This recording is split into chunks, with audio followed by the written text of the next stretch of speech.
फिर उन्होंने एक लाइन कही कि यदि ऐसा नहीं होता है तो फिर मुझे ये मत कहिएगा कि मम्मी मम्मी मेरा चॉकलेट छीन के भाग गया। 18% मुसलमान के सामने जब दो लोग खड़े होंगे, जिसमें एक आरजेडी का होगा, दूसरा एमआईएम का होगा, तो कंफ्यूज करेगा।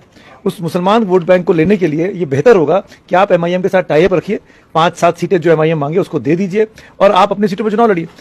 ये जो डिवीजन होने वाला है मुस्लिम वोट बैंक का, ये तो आप ही का नुकसान करने वाला है ना। मुस्लिम वोट बैंक तो वैसे भी एनडीए के खाते में नहीं जा रहा था, अगर वो डिवीजन हो गया तो आपको डेंट करेगा, वहां को तीसरा आदमी को फायदा पहुंच जाएगा। 2 बिल्लियों की लड़ाई में बंदर का फायदा, जो पुरानी कहावत है।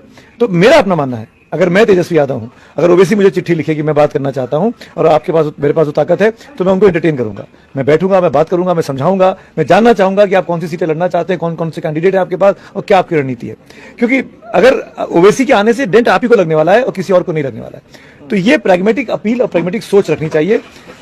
ये बात बिल्कुल ठीक है, क्योंकि ये तेजस्वी जानते हैं और महागठबंधन के लोग, इंडिया ब्लॉक के लोग जानते हैं वहां पे कि अगर विधानसभा में हंग हुई तो ओवैसी के पास अगर कुछ विधायक हुए तो वो हमारे साथ ही आएंगे, वो बीजेपी के साथ नहीं जा सकते हैं। इसका वो फायदा उठाना चाहते हैं, उनकी ओवैसी की इस कमजोरी का कि अगर वो बीजेपी के साथ जुड़ गए तो उनकी राजनीति खत्म हो जाएगी।